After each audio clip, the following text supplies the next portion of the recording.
At 6:11 this evening, the communications center received a call from 7220 Sugarloaf Drive, essentially of an active shooter. The caller said that his brother had shot his mother and that shots were continuing to be fired inside the home. Officers responded. 3 South Precinct officers went to the front door, knocked, the door was opened, and almost immediately shots were fired at the officers. The officers came under fire. Officer Brian Sherman, a 2-year police department veteran, was struck in the upper left arm. The officers retreated from the home. His colleagues rendered first aid to Officer Sherman, and an ambulance was called, and Officer Sherman was transported from the scene. The gunman, who has now been identified as Salman Mohammed, age 22, came out of the home armed with a rifle. Officers attempted to negotiate with him to no avail.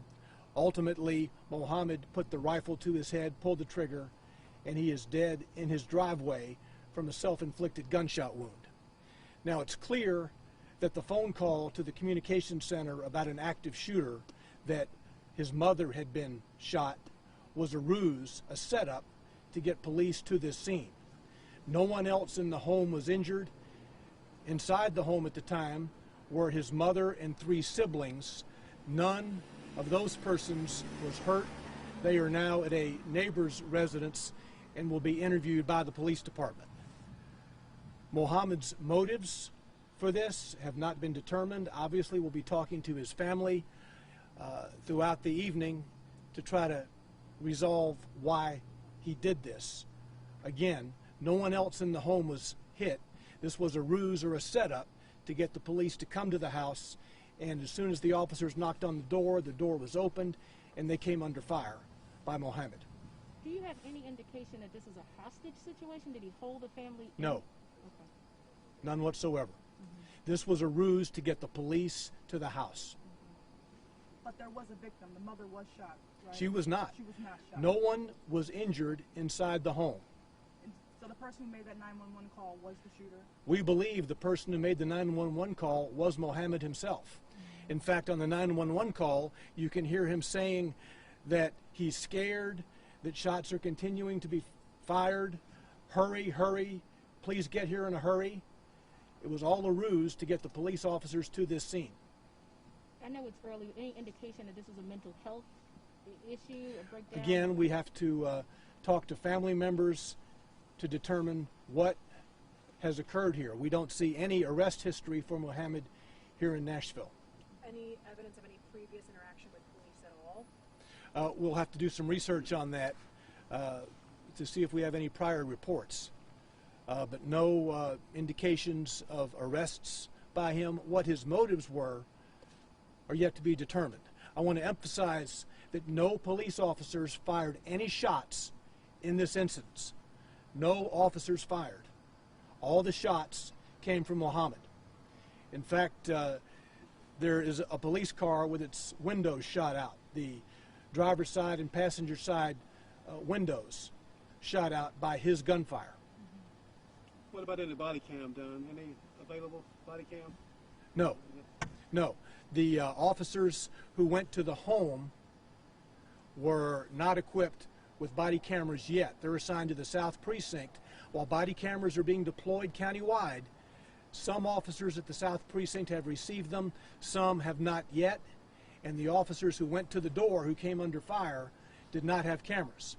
Now, SWAT officers had cameras, but by the time the SWAT team got here, he was dead in the driveway. During the 911 call, were there shots being fired at the time of the 911 call? He said that shots are continuing to be fired. However, no shots are audible in the call. Did anyone else from the house call police? Not that I am aware of. I am aware of the one call with an active shooter, obviously, which is the most serious of calls. The call was that a person had been shot, that his brother had shot his mother, and that shots were continuing to be fired. Obviously a code 3 lights and siren call, and he's saying during the call that he's scared, the police have to get here in a hurry. Please hurry. Will FBI or any other task force or any any other agency to assist you guys with this investigation? Well, it's my understanding there are firearms, plural, at the residence. There is the rifle that he used outside. I understand that there is at least one other gun, if not more, on the inside. So I know the ATF is here, and the ATF may be well looking at these firearms, how they got here, who owned them, etc. Do you have an age range of the siblings that were in the home at the time? I don't at the moment, no. Okay? Don, can you quick just talk about the effects a call like this can have on officers? Well, you know, over the past couple of weeks, our police officers have answered some very dangerous calls. A couple of weeks ago, you had an officer in the North Precinct who was confronted by a man with 2 butcher knives who charged at him. Over the weekend, you had a call of a guy with a gun who, according to the call, was homicidal.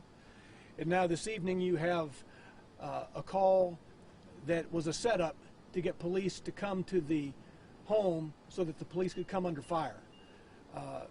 Certainly, these calls are setting with our officers. You can't ignore them. It's very concerning what our officers are being confronted with over the past few weeks is very concerning. Do you have a time frame for the two events, how long they took between officers arriving and The call came in at 6:11. There was a report of shots fired at the officers at 6:23. So 12 minutes after the call came in, we have according to the computer-aided dispatch system, the dispatcher logged a report of shots being fired at 6:23. Did he say anything to police when he was in the driveway? I don't know. Those officers will be debriefed. John, you guys know what? The police department's counseling office is here. Obviously, officers came under fire.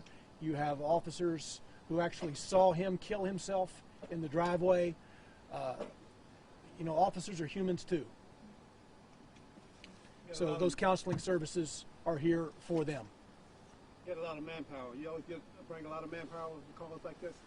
Well, this was an active shooter call. And then it turned from an active shooter call to a person who had shot the police officers, and he was armed with a rifle. So you had not only South Precinct officers here for the most serious call of an active shooter, then you had a police officer shot, then you needed SWAT to come help address that situation. But again, the man killed himself before SWAT officers got here at the scene.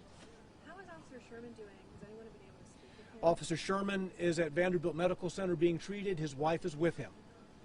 Do you have any indication how long the officers were trying to negotiate with the suspect at hand? Do you know anything about that conversation at all?